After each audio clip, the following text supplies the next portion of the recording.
What's good, combat sports fans? Welcome back to another episode of Combat and Kick It with your host, Bando. Today, we are going to discuss some issues that are going on with this UFC sphere. There's other things to talk about, of course, but main thing that popped up that seems like it's some trending news is the sphere is not doing the sales that it thought it was going to do. Dana White definitely thought he was about to have this one in the bag, and it don't look like it. So, let's talk about this real quick. So obviously, you know, the UFC sphere, the Noche card is coming up soon. We are just 1 week away. Yeah, this Saturday will be officially a week away. And it's a huge card. We already know that. But it's not a stacked card. You know what I mean? It's not a card that is hitting like UFC 300 was or like UFC 304 was, right? It's not a stacked card. It's a good card, but it's not stacked. Now, Dana hype this sphere thing up. Is this going to be the biggest event ever? It's going to be the craziest UFC event. Nothing you'll ever see like this ever again. All that kind of stuff, right? And ticket sales, the cheapest when they started were $2,600. Think about that. $2,600 for the cheapest sphere tickets. Now, them sphere tickets did not sell out. So what does that lead the prices to be? $895. Still expensive as shit, regardless, no matter what. I mean, it's hard for a regular person to be able to afford that type of event anyways. But at the same time, you sit back and you're like, damn, Dana, if you stacked this card the way that you should have, you probably would have been getting $2,600 for a ticket. But people saw that this card literally is 3 fights. It's 3 big fights. Of course, you don't want to be like ignorant to the guys who are unknown and stuff like that yet, but the 2 other fights that are on this card are prelim fights. If we're being honest, let's not lie. Let's be legit. They're prelim fights. They're guys that people don't know that well. It doesn't mean that they're not talented. People take everything wrong when you hear, oh, that should be a prelim or that's a prelim fighter. It doesn't mean that you're trash. Doesn't mean that you're not good. It just means that you haven't yet established yourself. You haven't established your name first or your skill set. Either which way, not main card worthy, right? So when you're sitting back and you're talking about spending $2,600 on a ticket, that better be one of the greatest events that I walk into. And it's in the sphere, so I get this going to be expensive to begin with. It's in the sphere. The sphere is dope as can be, right? It's literally the only one of its existence. I don't see any other spheres anywhere else. So it's very unique. It's very original, this idea. It's going to be very, very fun. But the card flopped. And that's it. And that's basically it. The card flopped. We were expecting this banger stacked card, unbelievable card like UFC 300. To me, the best thing would have been putting Max Holloway versus Ilia Topuria as the main event with Sean O'Malley and Merab as the co-main, and then Alexa and Valentina again as well. So you have 3 title fights on that card. Now I get you're trying to build other cards, you're trying to stack other cards and make things happen right. I get that.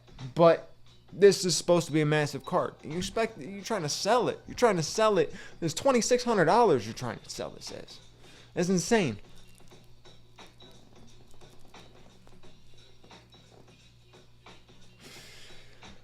So the typical battle continues between boxing and UFC with this Mexican Independence Day. Every single time this weekend comes around, right, Canelo Alvarez is fighting. And Canelo Alvarez is fighting next weekend against Berlanga. Now, this is one of those things where you would usually sit back and say, no one cares to see Canelo versus Edgar Berlanga. Nobody cares about that, right? You would think that. You would think everybody is going to go and sit down in front of the TV and make sure they are watching UFC Sphere because it's so unique, so original, so dope. It's going to be in a sphere. No one ever thought of it, right? It's going to be amazing. Wrong. Everybody is going to be watching Canelo and Berlanga. You know why? Because that fight sold out. Think about that. That fight sold out. That little ass fight. That's not even a big fight. You're paying to see Canelo, right? I'm not saying Berlanga's not good, but you know, nobody's expecting him to win this fight. So you're like, you want to root for UFC and be like, no, you guys can definitely draw more viewership than Canelo and all that kind of stuff. But no, the card is not good enough. It's as simple as that. The card is not good enough.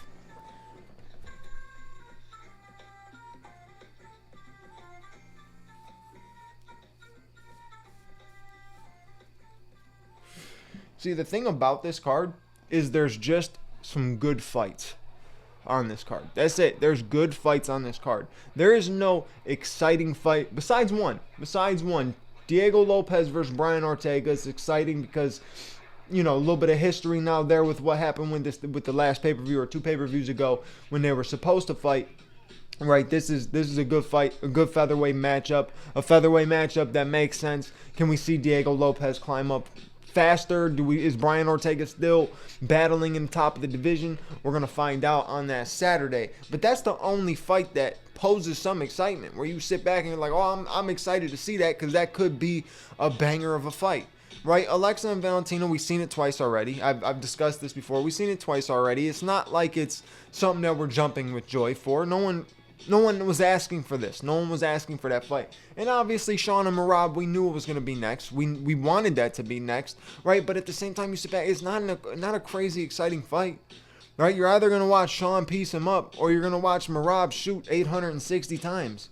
It's, you know what I'm saying? It's not like a BMF matchup where you're selling something crazy or not even a BMF matchup, but 2 guys that you know are going to go in there, meet in the middle and slug it out, right?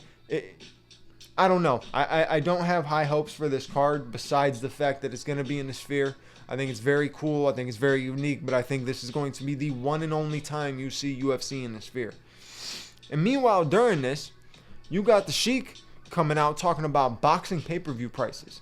He wants to make all boxing pay-per-view prices down from $15 to $25. He wants to make them anywhere from $15 to $25. Let me say this again. $15 to $25. No more $100 pay-per-views. No more $80 pay-per-views. No more even fucking $60 pay-per-views. Kiss my ass. Give me that $15 to $25. I'll pay for it all day. I'll pay for that all day. All day. And guess what? With all the failing that the UFC is having financially with this Sphere thing, they should consider something like that. Start dropping them pay-per-view prices a little bit. I know people, oh, it's ESPN. Well, ESPN, drop the damn pay-per-view prices. They are ridiculous. You're basically making $85 a monthly payment for most of us. I know a lot of people, they got their other ways around it. It be what it be, right? I got to make sure I see the fights so I can come through and break them down, right? So I'm spending that ridiculous lump sum of money for no reason if the card ended up sucking, right? You know what I mean? So $15 to $25, that's much more worth it. So Dana White, you know, it's a good idea.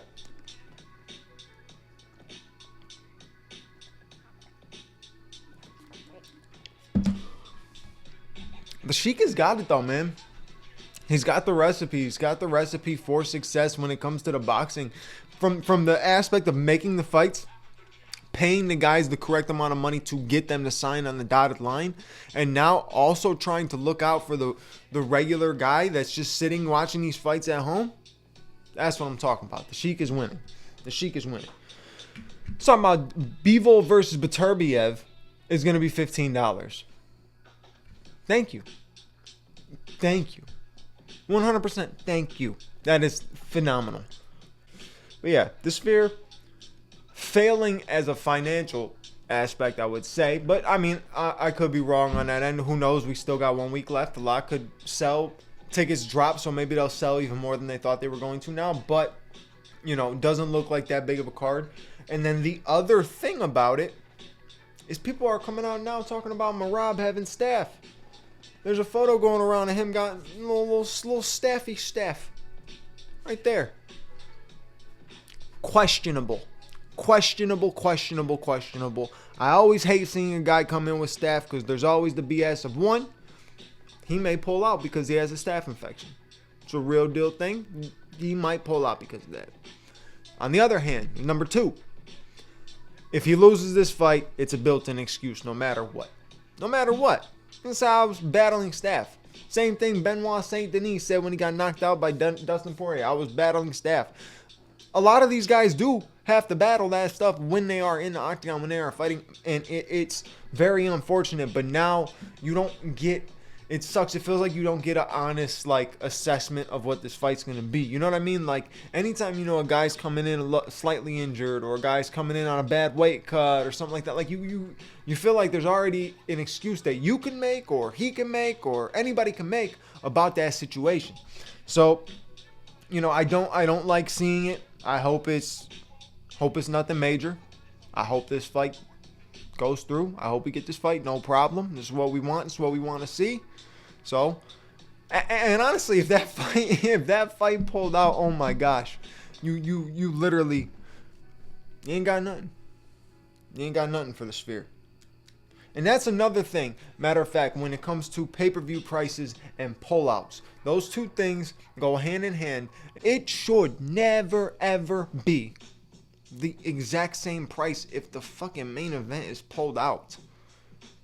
If the main event has pulled out, I am not paying $85. You best cut the price. That is terrible. I'm not even paying for what I wanted to see. It's like you go to the movies, right? And you pay $10 to go see what's more movies out right now. We'll say Long Legs. Or no, Deadpool. You paid to go see Deadpool, and they turned on Long Legs. No. That's not what I paid for. And that's how it is with these pay-per-views and these main events. If a main event falls out and you don't have a good enough fill-in, a good enough slot, something like that. Like back when John Jones and Stipe fell out that first time, you still kept it a banger card. You saved the card. Alex Pereira, Yuri Petroska, Tom Aspinall, Sergey Pavlovich. You saved the card, right? That was perfect. I'll pay for that. If you tell me one week before that Sean O'Malley and Merab Dvalishvili is off of that card, that better not be $85. So I got a JBJ video, little John Bones Jones video I didn't post. I got to post that. Recorded it a couple mornings ago. A lot of stuff to talk about with John Jones. Dana White won't stop talking about him. So a lot of videos, a lot of people have been coming out with stuff about John Jones. So I made a little video too. So stay tuned and pay attention for that. And then this weekend we got Gilbert Burns versus Sean Brady. Decent free card, nothing crazy, nothing massive, but good welterweight matchup. I would say that I'm probably going to lean in favor of Sean Brady. Cardio, stuff like that. But you know how Gilbert is. Gilbert has that rush in that first round where he can be extremely dangerous. He could be extremely dangerous. My thing with Gilbert is he makes the same mistakes in fights and he doesn't make the adjustments that are needed.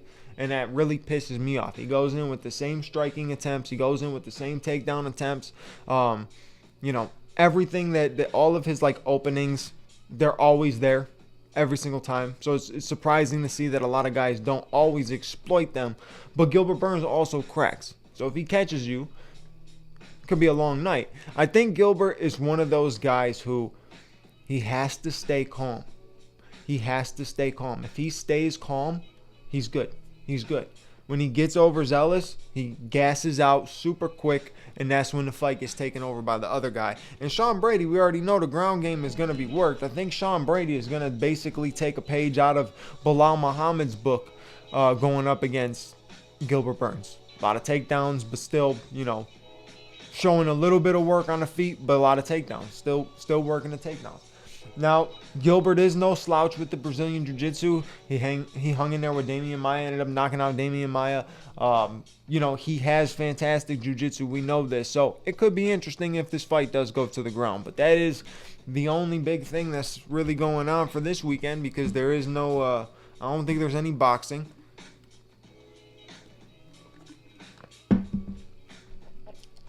I think there's bare knuckle this weekend, but I don't know if I'm going to ever really break down bare knuckle fights. But either way, the inactivity. I don't know why I've been inactive. Maybe because I don't get no views. But 0 views today, 1,000,000 views tomorrow. It's how this game goes. You know what to do, ladies and gentlemen. If you watched through this whole video, you made it this far, so you might as well like, comment, subscribe, hit that bell notification button so you know when my next episode comes out. And that is when I will catch you next. Your boy Bando is out. Peace. Stop.